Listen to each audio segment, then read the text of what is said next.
The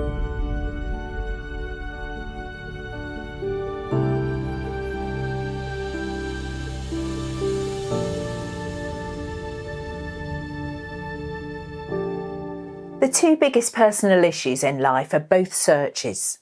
The search for an intimate, loving relationship and the search for deep meaning and purpose.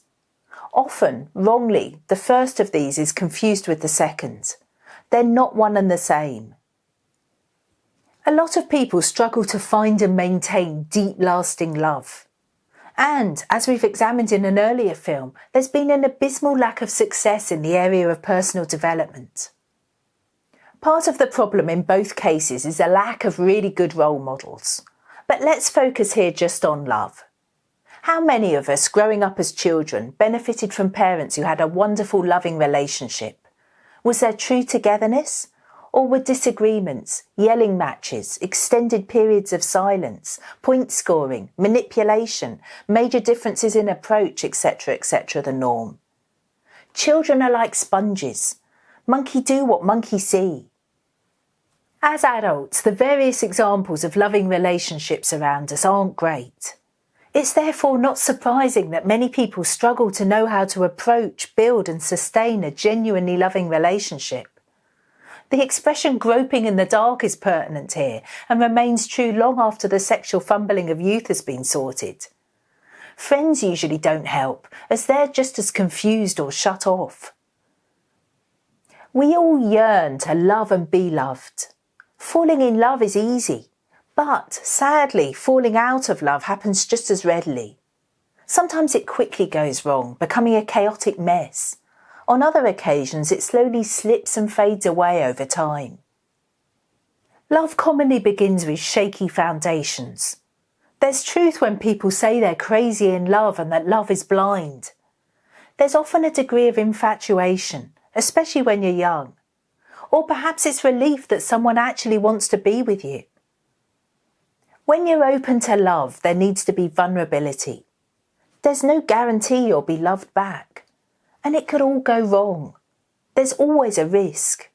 For the majority of people, it does end, sometimes badly. There's disappointment and hurt. The first cut can be the deepest. Your heart can be torn apart, resulting in emotional pain, followed by some degree of shutting off. A frequent consequence is fear of future rejection, a reluctance to commit. There might be erosion of trust. It's easy to become damaged goods. You won't be the same when you try to love again. The sensible approach is to learn from what went wrong, resolving to be better next time. But this is rarely the case. Instead, there's wariness based on self-protection. This immediately puts you at a disadvantage. Any learning is likely to be negative as you've been pushed backwards by the previous loss and hurt. And this gets worse and worse after love repeatedly goes wrong. Remember that it's not just you who's getting messed up in life. Your partner will also have their own psychological baggage. So an intimate relationship is effectively double trouble. The sad reality is that people usually make do with something less than love, simply because nobody's brave enough to fully open up and be totally vulnerable again. Everything is compromised by unspoken defence barriers. What's considered to be compatibility is usually defined by these limitations, so you can feel more or less safe with each other. You long ago turned your back on the potential of a fullness of togetherness, settling for second best or less. The harm began well before you first fell in love. Early disappointments cause emotional pain. This hurt child is carried into adulthood, which unsurprisingly has an influence on your first relationship. You might look for completeness, at least in part, through an intimate relationship, instead of developing this in yourself.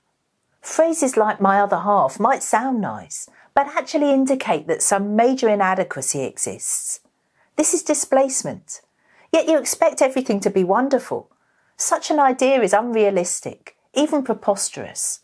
Where gaps exist, problems will occur, showing up as blazing arguments or dumbing down and everything in between. Doubling the deficiency won't solve anything, just as two wrongs don't make a right. There's a debate, especially among 30-something single women, about looking for Mr. Right.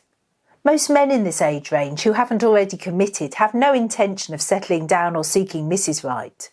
They prefer to be players or loners, which is why it's mostly single women, not men, who are conflicted. Do you keep on waiting, hoping to find your Prince Charming? Or do you accept Mr. Steady who will do? The fact our society has such a discussion illustrates its immaturity. The situation is both sad and desperate. It also speaks volumes that the various debates avoid or brush over major issues like behaving as a hurt child and being damaged goods. When dysfunction is ignored, instead accepted and normalised, don't expect it to magically disappear. Sooner or later, consequences happen. Another myth is that love should be easy. But it isn't. It takes a lot of hard work to build a lasting intimate relationship. First, there has to be responsibility for sorting out the existing baggage, something much easier said than done. Then you have to put in whatever effort is required to achieve and maintain loving togetherness. If you're tempted not to bother at any point, preferring laziness, only wanting fun, then don't moan about a mediocre life and its inherent problems, which of course isn't love. A lot of couples stay together, grateful for the stability of companionship. They find cohabitation okay, better than being on their own or having to get back into the dating marketplace. But it's a bit dull, not exactly the love of dreams. Sexual intimacy is undoubtedly important. First, let's deal with the question of how long do you wait before leaping into bed?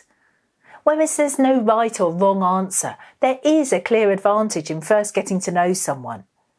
This cautious approach can prevent blatant mistakes being made, as someone isn't always the person they seem or pretend to be on first meeting. That said, the extreme of waiting until marriage, which is an outdated religious notion, might end in disaster. It's crucial to be open when exploring your bodies. Sexuality is very pleasurable, considerably deepened when there's love. Lovemaking is the expression of intimately sharing everything. You must give as much as you can to your partner, or partners if it's a polyamorous family. Don't hold back. If you encounter any problems that you can't overcome, seek professional help by first talking honestly to your doctor. When the honeymoon period is over, those first few months when you can't get enough of each other, learn to keep it up. It's not unusual for those aged 80 and above to be regularly enjoying their sexuality. To repeat, give as much as you can. Make the effort and be appreciative. Now to the boring subject of money. People can often be classified as either savers or spenders. It's best if you're in the same category, because if not, there might be problems. Overspending, living beyond your means, is dysfunctional and there'll be consequences ahead. If you spend too much, your partner will feel the need to compensate, and you'll perhaps think you're being deprived or held back if when the brakes are applied. It's best to be on the same page. Financial difficulties are cited as one of the top causes of relationship breakdown. The we of connection is the glue of togetherness. Loyalty matters, so be on your partner's side. Having a shared dream is important, or at least there has to be pride in and support of a partner's dream when it isn't physically shared. You should have the same or similar values. We've previously looked at the need to be true to yourself early on in this series, and this is as important as loyalty, if not more so. If you compromise yourself, you become a lesser person. And this applies equally within a relationship as it does to you as an individual. Yes, there has to be flexibility, but compromise is always about lowering standards and selling yourself short. If you want the best, be the best. Otherwise, you lose and reduce your worth, and the scope for respect is lowered or blocked.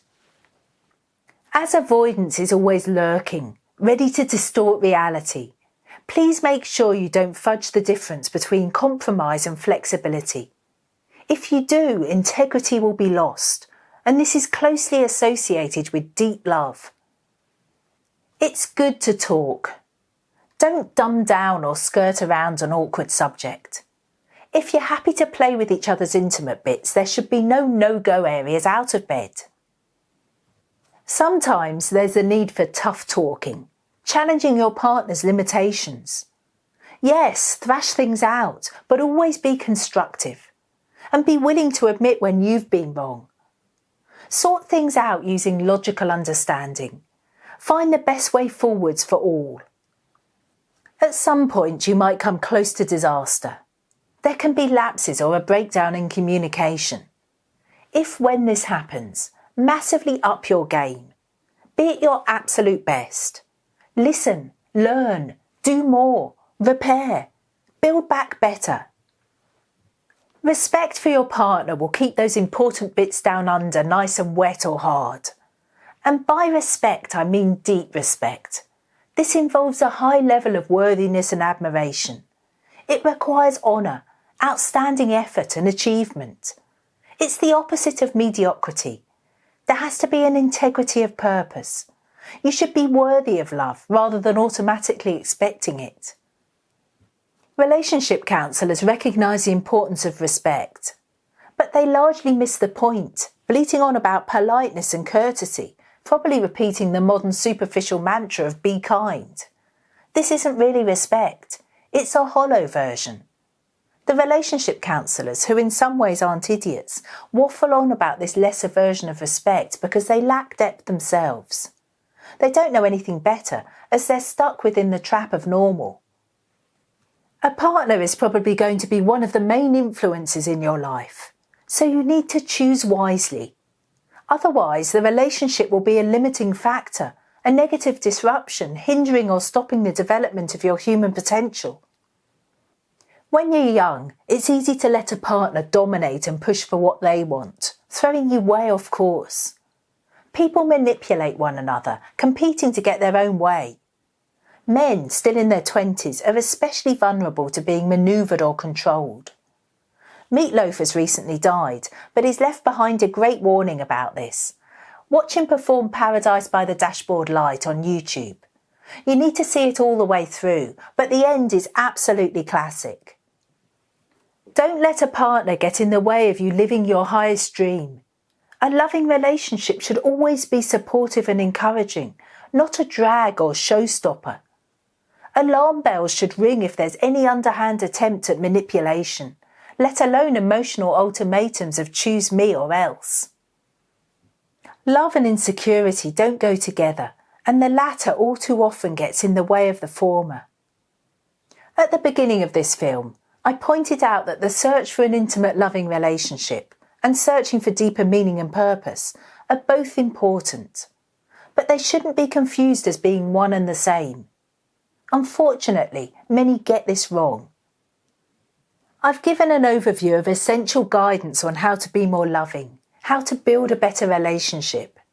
Personal love can be everything it's made out to be, and more. But you need to clearly understand that it will never be a substitute for deep meaning and purpose, which is even more important than the intimacy of a personal relationship. Who we are, who we can become, determines our worthiness for love, as well as our capacity for being loving. The potential scale is massive. No woman enjoys a goldfish in the bowl, so why be a pygmy when you can be a giant? Maturity is sexy. It's time to grow up and be much, much more. Think big. What's the best sex organ of all? You've got it. It's the brain. Yes, be an amazing lover and partner, but be a hero in the wider world. Learn to love everyone and everything, making this real through service before self. OK, we'll turn our attention to formal education in the next film. I'll be suggesting a radical rethink is needed. Until then, be loving.